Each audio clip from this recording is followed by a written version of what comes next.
Guys, kalian pikir film adventure di TV itu udah paling tegang? Tunggu dulu, simpan remote kalian, karena kami punya satu rahasia yang jauh lebih seru. 3 minggu yang lalu, sebuah misi rahasia membawa kami masuk ke dalam hutan bambu yang sunyi. Niat hati cuma mau mencari drone yang hilang, tapi takdir berkata lain. Kami malah dipertemukan dengan sesuatu yang tak terduga. Sebuah pertemuan mendebarkan dengan sang penghuni hutan yang bikin napas berhenti sejenak. Apa yang sebenarnya kami temukan? Jangan sampai kelewat ceritanya.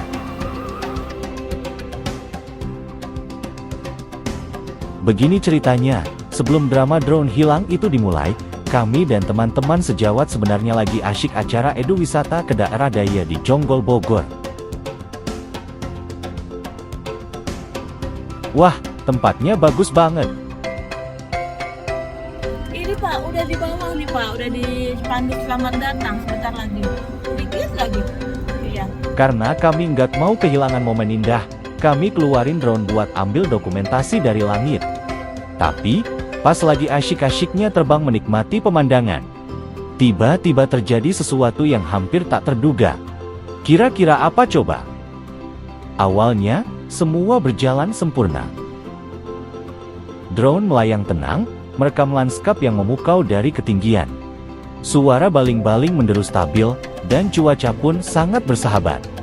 Sebagai pilot drone, kami merasa memegang kendali penuh. Namun, hanya dalam hitungan menit, mimpi buruk itu dimulai. Tiba-tiba, pergerakan drone menjadi liar. Kendali di tangan kami seolah tak lagi berfungsi. Kami segera mengaktifkan protokol Return to Home (RTH) prosedur standar yang seharusnya membawa unit pulang secara otomatis. Tapi kali ini, mesin itu menolak perintah. Bukannya kembali, ia justru menunjukkan perilaku aneh. Menjauh drastis seolah melakukan social distancing ekstrem dari pilotnya sendiri. Ia bermanuver liar, seperti mengalami serangan panik, lalu melesat menjauh hingga akhirnya lenyap sepenuhnya dari radar. Oke, update situasi. Upaya pencarian hari pertama dan kedua resmi dinyatakan sistem failure.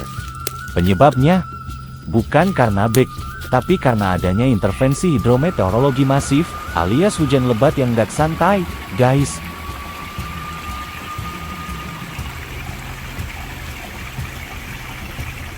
Tapi tenang, kami nggak nyerah.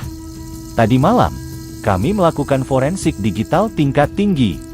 Ya intinya sih mindahin data dari HP ke PC, biar layarnya gedean dikit. Tujuannya jelas, membedah alur penerbangan demi mendapatkan titik jatuh yang presisi. Pokoknya harus lebih akurat daripada ramalan cuaca atau ramalan zodiak kalian ya guys.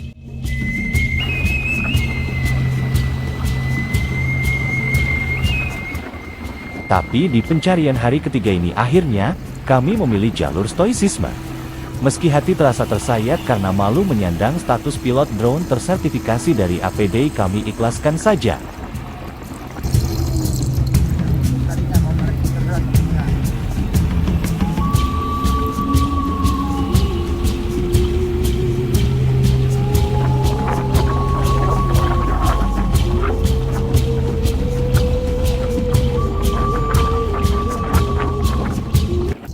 Semangat kami pantang kendor. Walau ini sudah percobaan ketiga, kami nekat balik lagi ke segitiga bermuda versi lokal yaitu hutan bambu Jonggol, Bogor. Misi kami cuma satu, menyelamatkan rekan kerja elektronik kami yang gugur saat tugas dinas kemarin.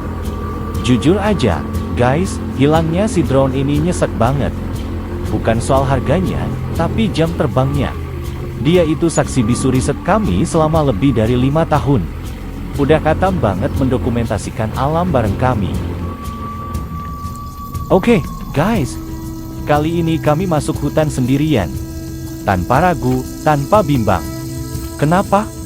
Karena kami udah bekal kunci jawabannya hasil kerja lembur semalam. Dengan gaya ala detektif forensik digital, kami udah bedah datanya. Dan ternyata, fakta menunjukkan posisi terakhir drone ada di ketinggian 5 meter di titik jatuhnya. Jadi, kesimpulan ilmiahnya nih, si drone gak terkubur di tanah apalagi hanyut ke bawah air. Dia lagi nongkrong cantik di atas pohon, nungguin kita jemput. Kasihan, pasti dia baterainya lowbat gara-gara kesepian di atas sana. Oke, kita udah sampai di titik koordinat. Dan resmi dimulailah ritual wajib kita, senam leher internasional. Bayangin guys, kami jalan sendirian di tengah hutan bambu campur semak belukar gini, sambil mendongak terus ke atas. Kalau ada orang lewat, pasti dikira kami lagi nunggu durian runtuh, atau lagi nunggu hilal buat lebaran. Padahal mata kami hanya fokus mencari benda plastik sebesar botol Lorsan seharga 1 unit motor yang nyangkut di atas sana. Di tengah keheningan, saat fokus kami terkunci rapat pada gelapnya rimbunan bambu, seketika napas kami tertahan. Tiba-tiba, sebuah kejutan muncul tanpa permisi, membuat jantung kami seakan berhenti berdetak sesaat. Otak kami sempat menipu diri sendiri. Tenang, itu pasti cuma tupai lucu. Tapi begitu suara kerasa kerusuk itu disusul bunyi mendesis yang panjang, logika kami langsung protes. Mana ada tupai bunyinya kayak ban bocor. Seketika itu juga, mode santai berubah jadi mode siaga 1. Mata kami terbelalak ngeri saat menyadari sumber suara itu. Bukan lompatan tupai yang lincah, melainkan gerakan melata yang senyap dan mengancam. Sosok panjang melingkar itu mulai menampakkan diri, membuat misi pencarian drone ini mendadak berubah jadi misi penyelamatan nyawa sendiri. Tanpa perlu komando return to home seperti drone, kaki kami secara otomatis mengaktifkan mode turbo sprint.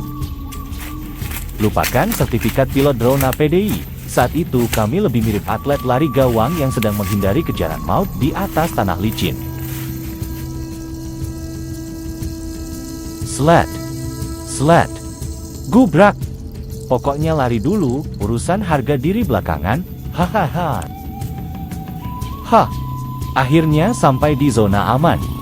Napas rasanya udah tinggal satu-satu, guys. Dengan sisa tenaga yang ada, saya langsung samperin ibu negara yang lagi asyik banget nikmatin pemandangan. Santuy banget dia. Saya cuma bisa lapor, "Ma, drone-nya nggak ketemu." Tapi kabar baiknya, nyawa papa nggak ikut nyangkut di sana. Akhirnya, ya kita sepakat.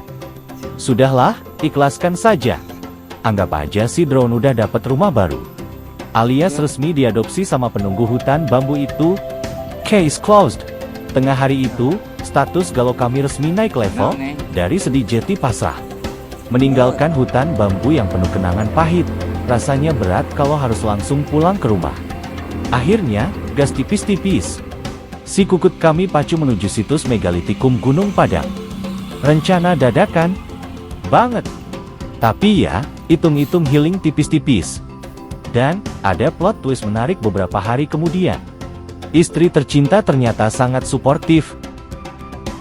Bukan cuma kasih semangat, tapi kasih logistik nyata. Sebuah drone bekas dengan tipe yang sama. Ini langkah jenius, guys. Kami sebut ini efisiensi fiskal. Kenapa? Karena kalau beli baru, harga satu baterainya aja udah cukup bikin kurva isi dompet mengalami defisit tajam setajam tikungan puncak. Tunggu video berikutnya. Jangan kedip, karena kami bakal ajak kalian jantungan bareng saat si kukut motor tua berjiwa muda ini nekat melabrak tanjakan ekstrem yang hampir tegak lurus. Apakah napas tuanya sanggup atau malah knockout di tengah jalan? Simak aksi gilanya nanti ya guys.